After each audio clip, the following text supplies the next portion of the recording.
Daily لبیک کے ساتھ میں ہوں آپ کا اینکر پرسن خواجہ شاہد، اور آپ میرا یوٹیوب چینل دیکھ رہے ہیں ڈیلی لبیک ٹی وی۔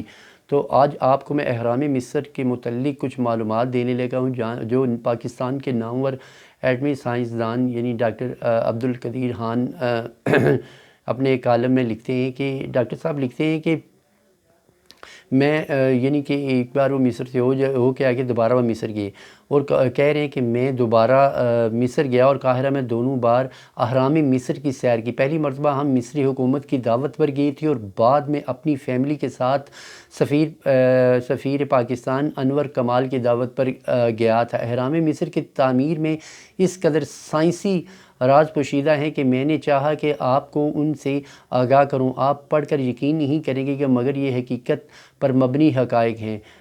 جناب، نمبر 1، جو پتھر اہرام مصر کی تعمیر میں لگائے گئے ہیں ان کا وزن 2 سے 15 ٹن تک ہے۔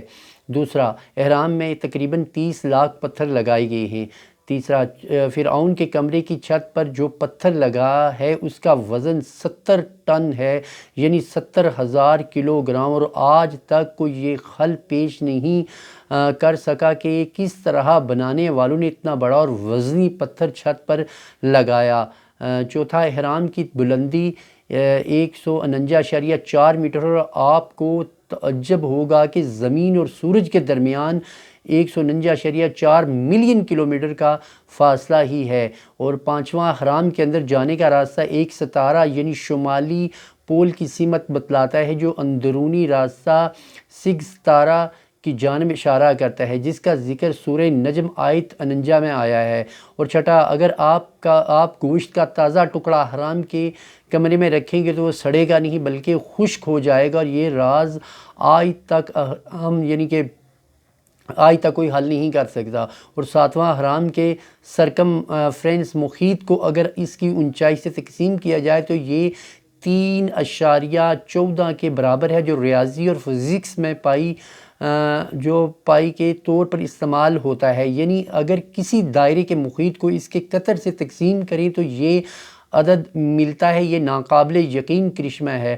آٹھواں، رات کے وقت اہرام چمکتا ہے کیونکہ اس پہ برقی رنگ کی پالش کی گئی ہے۔ جس طرح بعض گھڑیوں کا ڈائل رات کو چمکتا ہے کیونکہ اس کی سوئیوں اور نمبروں پر تابکار دھات ریڈیم کے رنگ کی پالش ہوتی ہے۔ 9، تینوں اہرام کی لائنیں آسمان میں چمکنے والے ستارے کے متوازی ہیں۔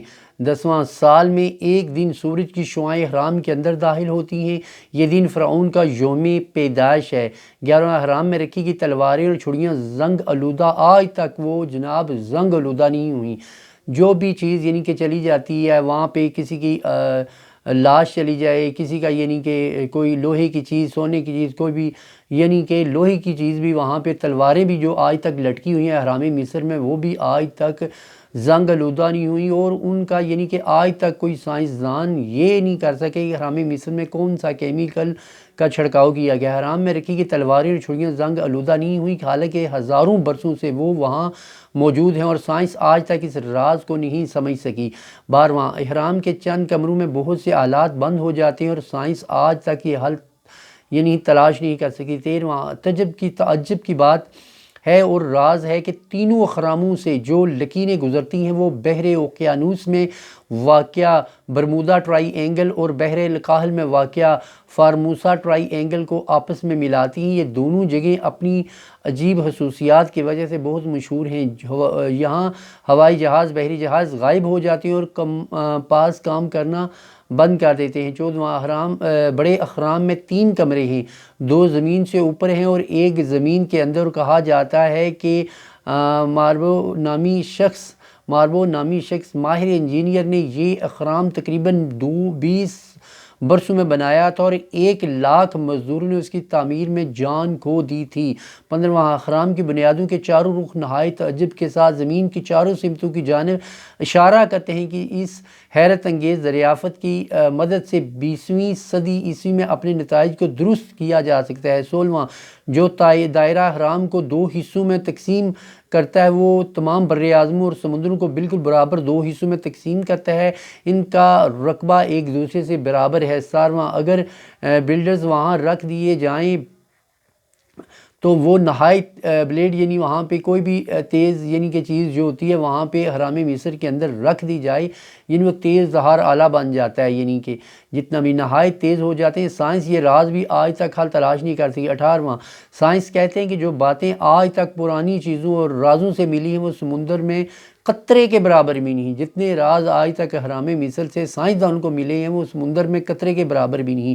19واں ایک امریکی پروفیسر نے یہ تمام راز بتاتے ہوئے کہا ہے کہ یہ راز اس بات کی شاہد ہیں کہ یہ کسی بیرونی آسمانی مخلوق کی کارکردگی ہے، یعنی کہ یہ انسانوں نے نہیں بنایا، کسی آسمانی مخلوق نے یہ تعمیر کیا۔ زمینی مخلوق اتنی عقل و فہم نہیں رکھتی تھی یا رکھ سکتی ہے۔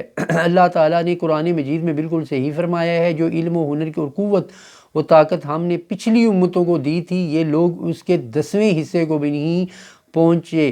پھر انہوں نے میرے رسولوں کو جھوٹا سمجھا تو دیکھ لو میرے عجب و غریب عذاب نے ان کو ساتھ کیا۔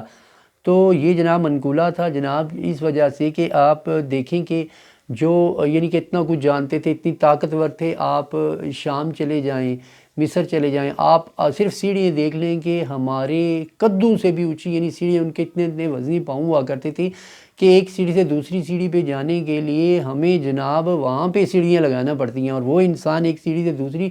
پھر ایسی امتیں تھیں جنہوں نے پہاڑوں کو اتنے مضبوط، جو آج ہم جدید دور میں یعنی کہ ان کو مشینوں کے ساتھ کاٹ رہے، اتنی سختی سے انہوں نے کاٹ کے ان میں محلات، مکانات، گلیاں بنائی ہوئی تھیں۔ تو دیکھ لیں پھر بھی اتنا کچھ ہونے کے باوجود، اتنی سمجھ و بوجھ رکھنے کے باوجود وہ ان رسولوں کو جھٹلاتے رہے جو اللہ کے رسول تھے۔ پھر ان کا حشر کیا ہوا، جو اپنے آپ کو زمین کے طاقتور، اور ہم تو اس بات میں کسی کھیت کی مولی نہیں، ہمارے قد دیکھ لیں، ہماری عقلیں دیکھ لیں، تو سب کچھ ہونے کے باوجود ہم کو وہ نہیں کر سکتے جو آج سے ہزاروں سال پہلے وہ کر چکے۔ پھر بھی انہوں نے کیا کیا، انہوں نے رسولوں کو جھٹلایا، نبیوں کو جھٹلایا، تو پھر جو ان پہ عذاب ہوا آپ کے سامنے پورا قرآن بڑا پڑا ہے۔ قوم عاد پہ، قوم سمود پہ، حضرت موسیٰ علیہ السلام کی قوم پہ، اور جتنے بھی انبیاء تھے، قوم لوط تھی، ان پہ عذاب دیکھ لیں کہ کیسے کیسے ان پہ عذاب مسلط ہوا۔ تو اگر آپ بھی جھٹلائیں گے، یہ نا آپ یاد رکھیں، جو ہماری پارلیمنٹ میں قانون پاس ہو رہے ہیں، جو یہ معاملات ہو رہے ہیں، آپ کیا سمجھتے ہیں کہ یہ معاملات ایسے ہی گزر جائیں گے؟ جناب ایک دن سب کو حساب دینا ہے۔ اسی کے ساتھ آپ کے اینکر پرسن خواجہ شاہد آپ سے اجازت چاہتا ہے۔ السلام علیکم ورحمۃ اللہ۔